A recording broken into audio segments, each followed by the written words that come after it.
Assalamualaikum warahmatullahi wabarakatuh. Perkenalkan, nama saya Fernando Rizalina.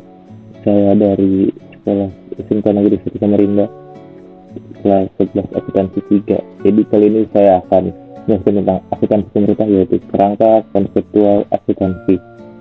Yang pertama,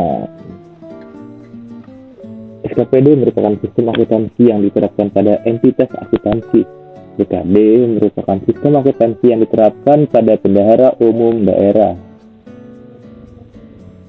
Laporan realisasi anggaran dan fiskus LRA adalah laporan yang menyajikan informasi realisasi pendapatan LRA, belanja, transfer, surplus atau defisit, dan pembiayaan dalam satu periode dibandingkan dengan estimasi anggaran awal periode. Kedua adalah laporan operasional basis aktual. LO adalah laporan keuangan yang menyajikan informasi mengenai pendapatan LO, beban, surplus atau defisit sebelum pas luar biasa atau pos luar biasa, dan surplus atau defisit LO dalam satu periode. Yang ketiga adalah laporan perubahan ekuitas. Laporan perubahan ekuitas atau LPE adalah komponen laporan keuangan yang menunjukkan sekurang-kurangnya pos-pos ekuitas awal, surplus atau defisit LO pada periode bersangkutan. Koreksi-koreksi yang langsung menambah atau mengurangi ekuitas dan ekuitas akhir. Neraca. Neraca adalah bagian dari sebuah laporan keuangan yang mencatat informasi mengenai aset, kewajiban, bayaran pada pihak-pihak yang terkait dalam operasional perusahaan dan modal pada waktu tertentu. Pos aset.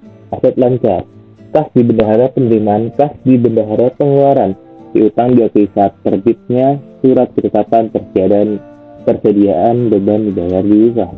Aset tetap, tanah, peralatan, dan mesin, bendungan, bangunan, jalan irigasi, dan instalasi aset tetap lainnya. Pos kewajiban dan ekuitas. Kewajiban utang yang muncul di neraca SKPD adalah kewajiban jangka panjang, yaitu utang belanja, utang kepotongan, PPh atau PPN yang belum disetor ke kas negara. Akun ekuitas yang dilaporkan di neraca merupakan hak residual Pemda atau SKPD ekuitas ini nilainya berasal dari nilai ekuitas akhir.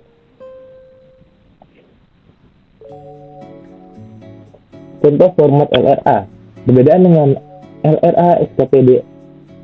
SKPD adalah adanya tambahan penampilan transfer dan berbagai macam tambahan belanja serta transfer desa. Contoh format LO berbeda dengan LRA adalah tidak adanya bagian realisasi, namun hanya diberitahukan berapa kenaikan atau penurunan saja. Neraca PPKD. Neraca yang dimiliki oleh PPKB mirip dengan neraca yang dimiliki oleh SKPD. Perbedaannya adalah adanya tambahan-tambahan akun seperti akun prestasi jangka panjang, utang jangka panjang, dan akun dana cadangan. Selain itu, akun kas di bendahara pengeluaran dan kas di bendahara penerimaan yang sebelumnya ada di SKPD diganti oleh akun kas di kas daerah.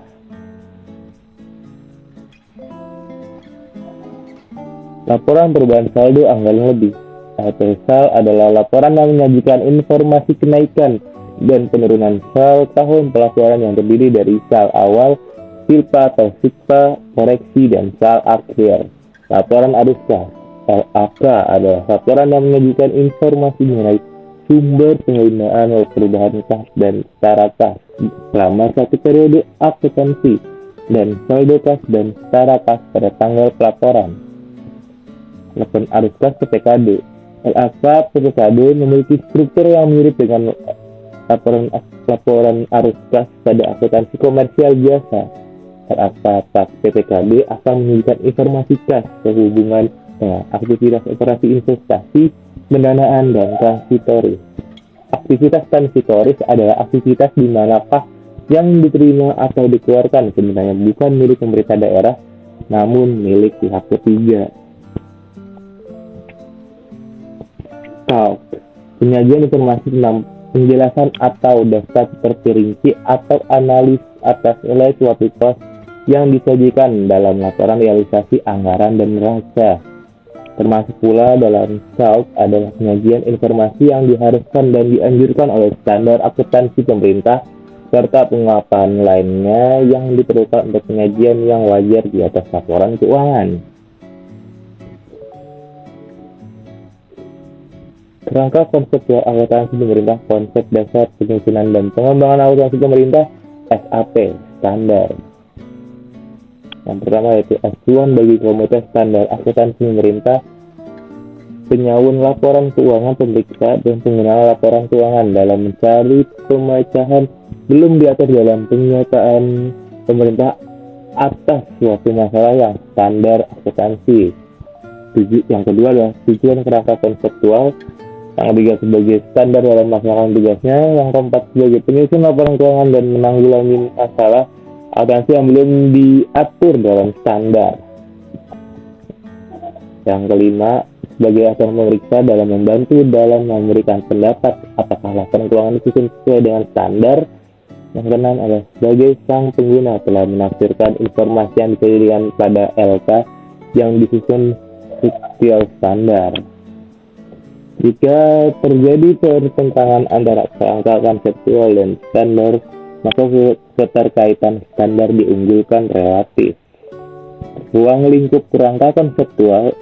Yang tujuan kerangka konseptual, lingkungan akuntansi pemerintahan, penggunaan dan kebutuhan informasi para pengguna, entitas akuntansi dan entitas pelaporan, peranan dan tujuan komponen dan dasar hukum, asumsi dasar, karakteristik kualitatif, prinsip-prinsip dan kendala informasi.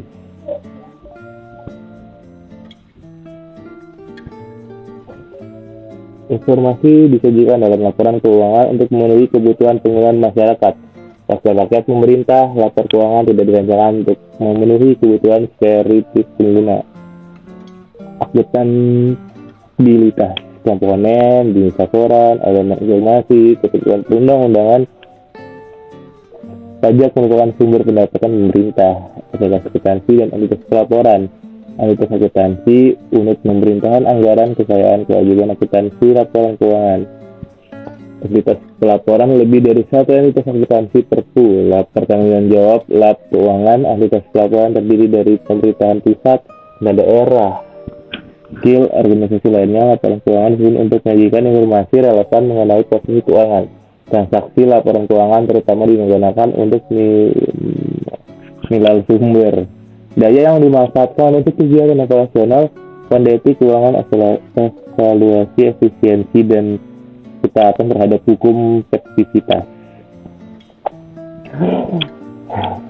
Terus ini adalah manfaat laporan keuangan, memberikan informasi, manfaat bagi pengguna, menilai akuntabilitas, membuat keputusan, ekonomi, sosial dan politik, menyediakan informasi sumber alokasi dan penggunaan sumber daya keuangan, menyediakan informasi penerimaan periode berjalan untuk membiayai pengeluaran, informasi sumber daya ekonomi yang digunakan untuk pelaporan serta hasil yang telah dicapai, informasi pendanaan kegiatan entitas pelaporan, informasi posisi keuangan dan kondisi entitas pelaporan. Yang terakhir adalah perubahan posisi keuangan pelaporan, kenaikan atau penurunan. Selesai. Oke guys, terima kasih udah menonton dan jangan lupa untuk like, subscribe channel lainnya, dan jangan lupa jika ada pertanyaan silahkan komen di bawah ya. Bye bye.